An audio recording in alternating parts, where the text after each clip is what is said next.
கர்த்தருக்கு ஸ்தோத்திரம், தேவனுக்கு மகிமை உண்டாவதாக. ஆண்டவரும் இரட்சகருமான இயேசு கிறிஸ்துவின் நாமத்தில் உங்கள் யாவருக்கும் என் அன்பின் வாழ்த்துக்களை தெரிவித்துக் கொள்கிறேன். இது தேவனின் வார்த்தை வெளிப்படும் நேரம். தேவ செய்தியின் தலைப்பு, இனி தீங்கை காணாதிருப்பாய். என் அன்பு சகோதரனே சகோதரியே, இந்த நாள்ல கூட கர்த்தர் உங்களை பார்த்து சொல்றாரு, இனி தீங்கை காணாதிருப்பாய். ஹல்லேலூயா. கடந்த ஆண்டுல இந்த துவங்கின வருஷங்கள்ல உங்களுடைய வாழ்க்கையில கூட எந்த விதமான தீமைகள் இருந்தாலும், என்ன விதமான பிரச்சனைகள் இருந்தாலும், உங்களுடைய வாழ்க்கையில அந்த தீமைகளுக்கு தேவன் சொல்றாரு, இனி தீங்கை காணாதிருப்பாய். ஹல்லேலூயா. பாருங்க, நிறைய நாட்கள்ல நீங்க யோசித்து கொண்டிருப்பீங்க, நான் தொடர்ந்து தேவனை தேடிக்கொண்டிருக்கிறேன், ஆனா என்னுடைய வாழ்க்கையில அதிகமான தீமைகள் வந்து கொண்டே இருக்கு. இந்த பிரச்சனை முடிஞ்சா இன்னொரு பிரச்சனை, இந்த பிரச்சனை முடிஞ்சா இன்னொரு பிரச்சனைன்னு சொல்லிட்டு ஒவ்வொரு நாளும் என்ன பண்றீங்க, பிரச்சனைகளை பார்த்து சோர்ந்து போய் கொண்டிருக்கிறீங்களா? உங்களை பார்த்து தான் கர்த்தர் சொல்றாரு, இனி தீங்கை காணாதிருப்பாய். ஹல்லேலூயா. இன்றைக்கு கர்த்தர் நம்மளை பார்த்து சொல்றாரு, தீங்கை காணாதிருப்பாய். எடுத்து வாசிப்போம். செப்பனியாவின் புஸ்தகம் 3ஆம் அதிகாரம் 15ஆம் வசனத்தை வாசிப்போம். கர்த்தர் உன் ஆக்கினைகளை அகற்றி உன் சத்துருக்களை விலக்கினார். இஸ்ரவேலின் ராஜாவாகிய கர்த்தர் உன் நடுவிலே இருக்கிறார். இனி தீங்கை காணாதிருப்பாய். ஹல்லேலூயா. இந்த நாள கூட பாருங்க, கர்த்தர் சொல்றாரு, கர்த்தர் உன் ஆக்கினைகளை அகற்றி. ஹல்லேலூயா. முதலாவதாக கர்த்தர் என்ன செய்ய போறார் என்று சொன்னால், உங்க ஆக்கினைகளை என்ன பண்ண போறாராம்? அகற்ற போகிறார். ஆக்கினை என்று சொன்னால், நாம் தேவனுக்கு பிரியமில்லாமல் செய்யறோம் பார்த்தீங்களா, அந்த காரியங்களை தான் சொல்றாரு. உன் ஆக்கினைகளை நான் என்ன பண்ண போறேன்? அகற்ற போறேன்.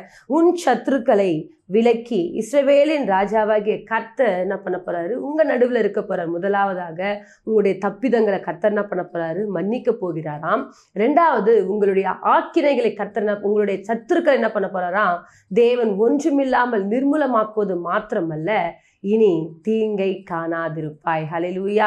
ஒவ்வொரு நாளும் ஏக்கத்தோடு கூட தேவ சமூகத்துல காத்து கொண்டிருக்கிறீங்களே, உங்களை பார்த்தா சொல்றாரு, இனி தீங்கை காணாதிருப்பாய். எத்தனையோ நேரங்கள்ல தீங்கை அனுபவித்து கொண்டிருக்கிறாங்க.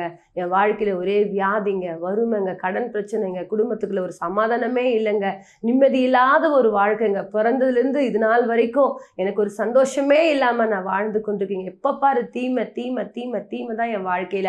ஆகவே தான் தாவீது ராஜா சொல்றாரு, எண்ணிக்கைக்கு அடங்காத தீமைகள், என் தலைமையிலும் அதிகமான பிரச்சனைகளை என்ன பண்றாரு? அனுபவித்துக் கொண்டிருக்கிறார்.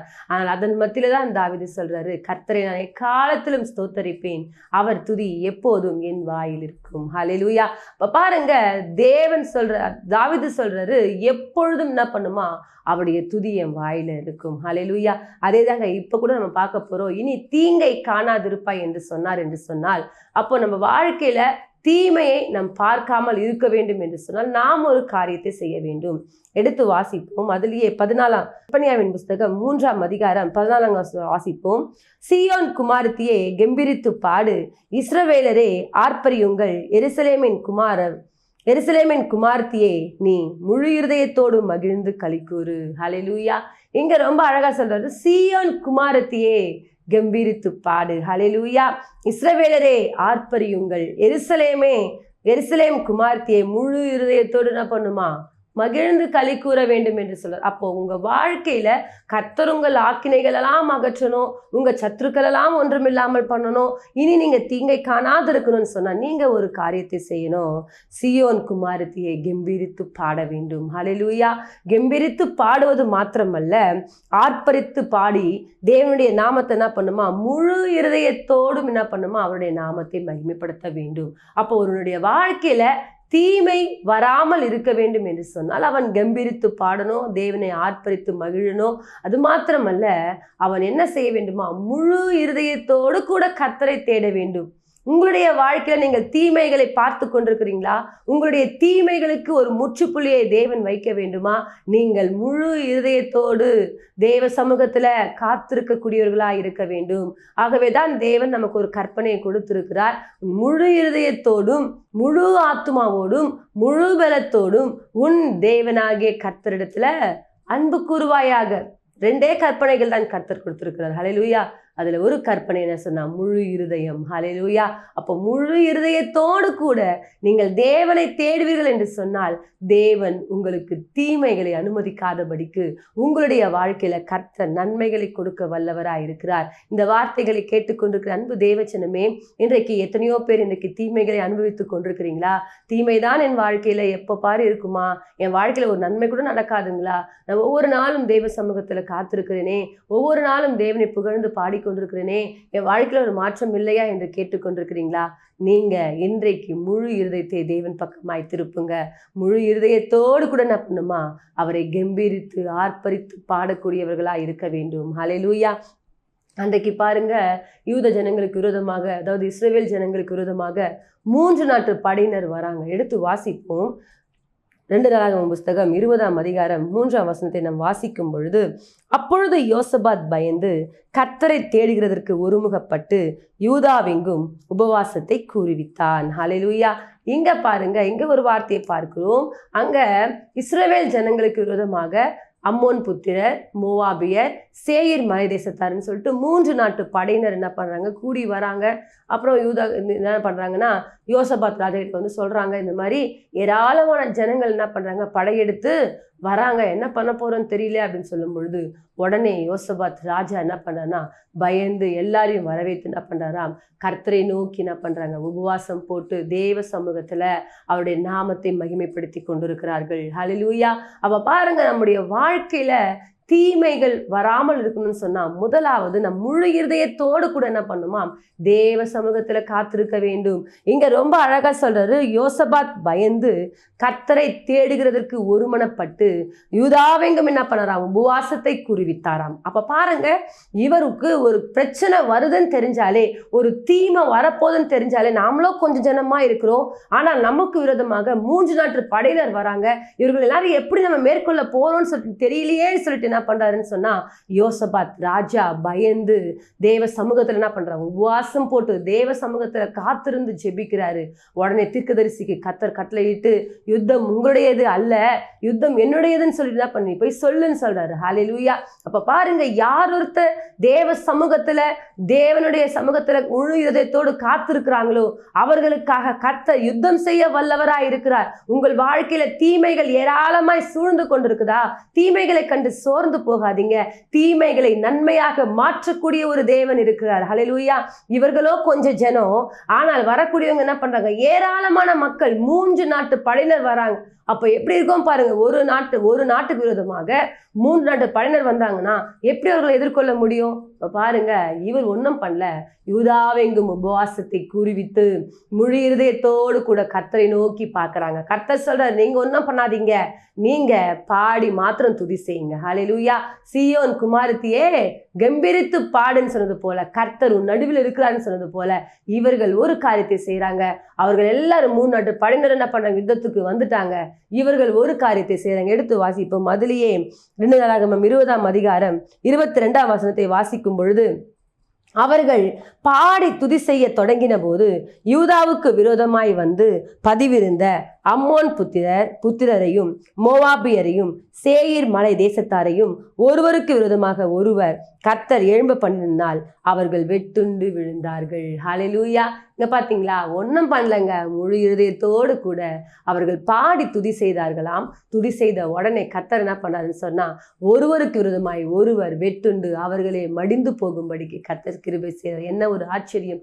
நம்முடைய வாழ்க்கையில கூட இப்படி நம்முடைய வாழ்க்கையில தீமைகள் வரும் பொழுது, பிரச்சனைகள் வரும் பொழுது நமக்கு ஒரு காரியம் தெரியணும். நான் ஆராதிக்கிற தேவன், அவர் என்னோட கூட இருக்கிறார், அவரை நான் முழு இருதயத்தோடு தேடுவேன் என்று சொன்னால் என் வாழ்க்கையில காணப்படுற தீமைகளுக்கு கர்த்தர் ஒரு முற்றுப்புள்ளி வைக்க வல்லவராய் இருக்கிறார் என்ற அந்த நம்பிக்கை, விசுவாசத்தை உங்களுக்குள்ளாக நீங்கள் வைத்துக் கொள்ள வேண்டும். ஹல்லேலூயா. சீயோன் குமாரத்தியே, நீ என்ன பண்ணு, கம்பீரித்து பாடு, ஆர்ப்பரி, நீ என்ன பண்ணு, முழு இதயத்தோடு கர்த்தரை தேடு. ஹல்லேலூயா. அப்பொழுதுதான் கர்த்தர் என்ன பண்ணணும், உன் ஆக்கினைகளை அகற்றுவாராம். ஹல்லேலூயா. உன் சத்துருக்களை ஒன்றுமில்லாமல் நிர்மூலமாக பண்ணுவாராம். அது மாத்திரமல்ல, இனி தீங்கை காணாதிருப்பாய். ஹல்லேலூயா. உங்களுடைய வாழ்க்கையில தீங்கு தீங்கு தீங்கு தீங்குன்னு பேசிக்கொண்டிருக்காதீங்க. தீங்கை தீமையை நன்மையாய் மாற்றக்கூடிய தேவன் நம்மோடு கூட இருக்கிறார். ஹல்லேலூயா. அந்த தெய்வத்தை நீங்கள் பாடி துதி செய்து முழு இதயத்தோடு கூட தேடுவீங்கன்னு சொன்னா கர்த்தர் நிச்சயமாக உங்களுக்கு அற்புதத்தை செய்ய வல்லவராய் இருக்கிறார். அது மாத்திரமல்ல, எடுத்து வாசிப்போம். அப்போஸ்தலரின் புஸ்தகம் 16ஆம் அதிகாரம் 25ஆம் வசனம் 26ஆம் வசனத்தை வாசிப்போம். நடு ராத்திரியிலே பவுலும் சீலாவும் ஜெபம் பண்ணி தேவனை துதித்து பாடினார்கள். காவலில் வைக்கப்பட்டவர்கள் அதை கேட்டுக்கொண்டிருந்தார்கள். சடிதியிலே சிறைச்சாலையின் அஸ்திபாரங்கள் அசையும்படியாக பூமி மிகவும் அதிர்ந்தது. உடனே கதவுகள் எல்லாம் திறவுண்டது. எல்லாருடைய கட்டுகளும் கழன்று போயின. ஹல்லேலூயா. இங்க பாருங்க, பவுலும் சீலாவும் என்ன பண்றாங்க? ஊழியம் செய்து வந்து கொண்டிருக்கிறாங்க. அங்க ஒரு குறி சொல்ற பெண் என்ன பண்றாங்க? எப்ப பாரு என்ன பண்றாங்க? இவங்களை பார்த்து என்ன பண்றாங்க? தேவனுடைய பிள்ளைங்க அப்படின்னு சொல்லிட்டு என்ன பண்றாங்க? எதனா ஒண்ணு பேசிக்கொண்டே இருக்கிறாங்க. இவங்க என்ன பண்றாங்க? பார்த்து அவங்களுக்குள்ள இருக்கிற ஆவி என்ன பண்ணிட்டாங்க? விரட்டிட்டாங்க. விரட்டின உடனே அந்த மகளை வைத்து சம்பாதித்து கொண்டவங்க என்ன பண்றாங்கன்னா, இவனால தானே நம்மளுடைய வருமானம் இன்னைக்கு இல்லாம போயிடுச்சுன்னு சொல்லிட்டு என்ன பண்றாங்க? இவங்களை சிறைச்சாலையில போடுறாங்க. அப்ப சிறைச்சாலையில போடும் பொழுது அந்த இடத்துல பாருங்க, தலைக்கீழ கட்டி என்ன பண்றாங்க? தொங்க விட்டு அடின்னு என்ன பண்றாங்க? அடிக்கிறாங்க. அடிச்சா கூட இவங்க என்ன பண்றாங்கன்னு சொன்னா, அவர்கள் நடு ராத்திரியில எழுந்து என்ன பண்றாங்க? தேவனை பாடி கர்த்தருடைய நாமத்தை மகிமைப்படுத்தினார்கள். ஹல்லேலூயா. இவருடைய வாழ்க்கையில ஒரு பெரிய தீமைகள் நம்ம பாருங்க, லைட்டா நம்மளை திட்டினாலே, லைட்டா நம்மளை அடிச்சாலே என்ன பண்றோம்னா, இனிமே போங்க, நான் சர்ச்சுக்கெல்லாம் போக மாட்டாங்க, அங்கெல்லாம் நான் ஊழியெல்லாம் செய்ய மாட்டாங்க, போனாலே ஒரு மாதிரி பேசுறாங்க, இதனா பண்றாங்க அப்படின்னு சொல்லிட்டு நான் பண்ணுவோம், தேவனை விட்டு தூர போயிடுவங்களா இருப்போம். ஆனால் பவுலும் சீலாவும் அவ்வளோ அடி வாங்கிட்டு என்ன பண்றாங்கன்னு சொன்னா, கர்த்தரை பாடி துதி செய்ய தொடங்கினார்கள். ஹல்லேலூயா. அவர்கள் பாடி துதி செய்ய தொடங்கின பொழுது சிறைச்சாலையின் அஸ்திபாரங்கள் என்ன பண்ணதான் அசை உண்டது. ஹல்லேலூயா. அசைக்கப்பட்டது மாத்திரமல்ல, கதவுகள் தானாய் திறவுண்டது. அங்க இருக்கவங்க எல்லாருடைய கட்டுகள் என்ன பண்ணா? கழன்று போயிடுச்சு. ஹல்லேலூயா. அவர்களுக்கு தீமை செய்ய நினைத்தார்கள், ஆனால் கர்த்தர் அவர்களுக்கு நன்மையாய் மாற பண்ணினார். ஹல்லேலூயா. ஒன்றும் பண்ணல, பவுலும் சீலாவும் கர்த்தரை பாடி மாத்திரம் துதி செய்தாங்க. ஹல்லேலூயா. அந்த துதிக்கு தாங்க இப்பேற்பட்ட வல்லமை. இன்றைக்கு கூட பாருங்க, அவங்களுடைய வாழ்க்கையில காணப்பட்ட தீமையை கர்த்தர் நன்மையாய் மாற பண்ணினார். ஹல்லேலூயா. எந்த இடத்துல கட்டப்பட்ட நிலைமையில் இருந்தாங்களோ அதே இடத்துல தூதனை கொண்டு கர்த்தர் அவர்களை விடுவித்தார். ஹல்லேலூயா. இன்றைக்கு கூட உங்களுடைய வாழ்க்கையில் ஒரு விடுதலை வேண்டுமா? தீமை இல்லாத ஒரு வாழ்க்கை, சந்தோஷமான ஒரு வாழ்க்கை, சமாதானமான ஒரு வாழ்க்கை நீங்கள் வாழ வேண்டுமா? ஒரு காரியத்தை செய்ய வேண்டும், நீங்கள் தேவனை பாடி துதி செய்ய வேண்டும். ஹல்லேலூயா. அன்றைக்கு அப்படிதாங்க இஸ்ரவேல் ஜனங்கள் தேவனை பாடி துதி செய்தார்கள். ஹல்லேலூயா.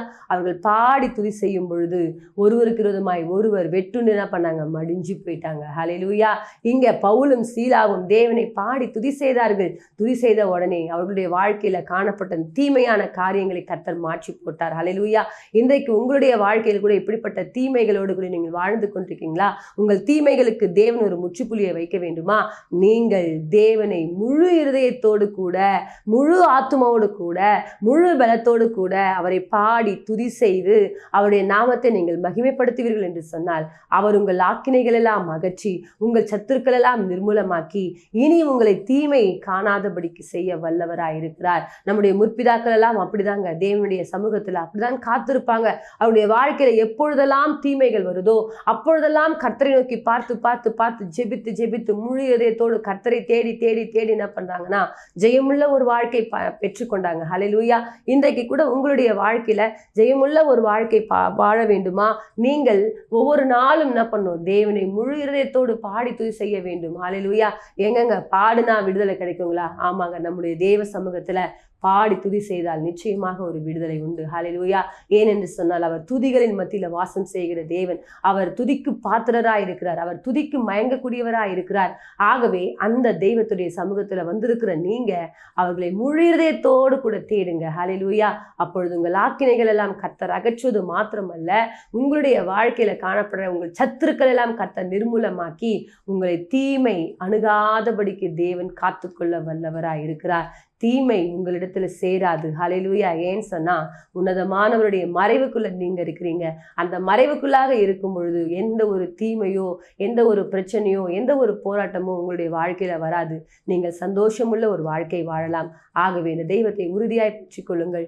தேவன் நிச்சயமாய் உங்களை ஆசீர்வதித்து தீமை அணுகாதபடிக்கு உங்களை காத்துக்கொள்வார். நம் யாவரும் இணைந்து ஜெபிப்போம். மகா இரக்கமும் கிருபை நிறைந்த எங்கள் அன்பின் தகப்பனே, இந்த நாளுக்காய் ஸ்தோத்திரம் ராஜா. இந்த நாள்ல கூட அப்பா எத்தனையோ எத்தனையோ பிள்ளைகள் கடந்த ஆண்டுல தீமை, அதுக்கு முந்தின ஆண்டுல தீமை, இந்த ஆண்டாச்சும் என் வாழ்க்கையில தீமை மாறுமா என்று ஏக்கத்தோடு கூட இருந்திருப்பாங்கப்பா. ஆனால் அப்பேற்பட்ட பிள்ளையுடைய வாழ்க்கையில கூட ராஜா இன்றைக்கு ஒரு அற்புதத்தை கர்த்தர் செய்வீராக. என் ஜனங்கள் ஒருபோதும் வெட்கப்பட்டு போனதில்லைன்னு சொன்னீங்களேப்பா. அப்பா, ஒருவரும் வெட்கப்பட்டு போய் நிற்காதபடிக்கு அவருடைய வாழ்க்கையில காணப்படுறதான எல்லா விதமான தீமைகளை என் தேவனாகிய கர்த்தர் ஆண்டவரே நன்மையாய் மாற பண்ணுவீராக. தீமைகள் எப்பொழுது மாறும் என்று சொன்னால், நாங்கள் கர்த்தரை பாடி துதி செய்யும் பொழுது. ஆண்டவரே தகப்பனே, எங்களுடைய ஆக்கினைகள் எல்லாம் அகற்றி, எங்கள் சத்துருக்கள் எல்லாம் நிர்மூலமாக்கி, ஆண்டவரே எங்களுக்கு தீமை வராதபடிக்கு காக்க நீர் வல்லவராய் இருக்கிறீர். இந்த வார்த்தைகளை கேட்டிருக்கிற ஒவ்வொரு பிள்ளைகளும் விசுவாசத்தோடு உம்மை பற்றி கொண்டு உம்முடைய வழிகளில் நடக்க உம்முடைய பிள்ளைகளுக்கு தேவன் இரக்கத்தை காண்பிப்பீராக. தேவனுடைய கரம் ஒவ்வொரு பிள்ளைகளோடு கூட இருக்கட்டும்.